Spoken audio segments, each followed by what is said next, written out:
So I finally got around to watching Planet of the Apes. I watched it when I was a kid. It's been okay, I'm 36, so 30 less 25, 30 years since I watched the first Planet of the Apes.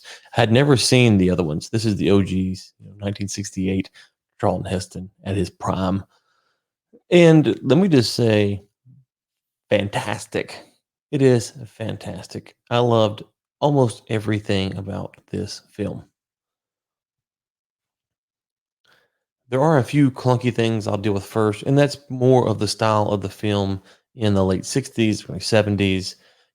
40 years from now, they'll be talking about the things that we shot in our movies and how they didn't look right, they didn't work, whatever. They'll go back to watch the early 2000 movies and some of the green screen CGI stuff. It doesn't look good. That's just part of it. So some of the flaws with the film are more of a product of the time it was shot. So there's a few times where Heston kind of just laughs maniacal or looks weird or weird shots, and that's just part of it. So I don't hold that against a historic film unless it's really over the top bad, like it's bad for its time. So if it's bad for its time, then you hold it against it. But if it's what's kind of the norm, then it's hard to hold it against it. Make sense? So with that being said, I thought the film was great. I thought it was so good, and since I haven't seen it since I was a kid, I know the ending, but I didn't realize that the movie did a good job of kind of building up these breadcrumbs to the end. And here's how I would describe it. Going into this, now again, I know the ending. If you don't know the ending, I don't know where you've been, but spoiler alert, it is not built as a suspense thriller plot twist movie. It's not Inception. It's not an equated to Murder on the Orient Express, the most recent one in 2017 with Daisy Ridley. It's not that. It's a movie. It's kind of an action adventure journey quest, whatever you want, space exploration, sci-fi.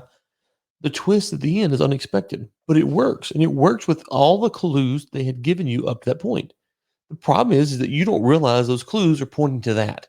The clues are pointing to something you're not really sure, but they're not pointing to that, and that's what makes the movie work. That when you get to the end of it, you're like, "Oh, this is why this works." Now, if I compare it to the Murder on the Orient Express, the most recent one, I haven't seen the previous ones. I haven't read the book. I have no idea. That film doesn't work, in my opinion, because they tell you a lot about who the detective is, what he believes, his morality, and you know that you're trying to figure out who done it, right? This is a classic who done it type film. And so when you get to the end, what you expect is you expect to go, surprise, how'd I miss it? And then it all makes sense, right? You expect to maybe either you get it or you don't, but you can follow the narrative of how we got here and how the problem's resolved. That's not what happens in that movie. How that movie is resolved is very hard to figure out exactly how they got there with who done it, to use the term, and then the reaction to the characters afterwards. Like that doesn't work in the short world we got. In this film, it does. There are clues, there's breadcrumbs, there's all these little things that are just they don't really make sense, right? There's these things that just don't make sense. Characters do weird things. They don't act exactly the way you think they would. But then you go, it's a Planet of Apes. I don't know what Planet of Apes would act like. I don't know how they live. I don't know what they do. So maybe it's me here. Maybe it's not them. Maybe it's me. And then the end. And that's why it works. That's why it's a great film. Curious what you thought. What you think. It's got an 8.0 on IMDb. Fantastic movie. I watched it 2 or 3 times in the past month. It's so good. I think it's on HBO Max. If you haven't seen it, you haven't seen it in a long time, go check it out. I'll talk to you next.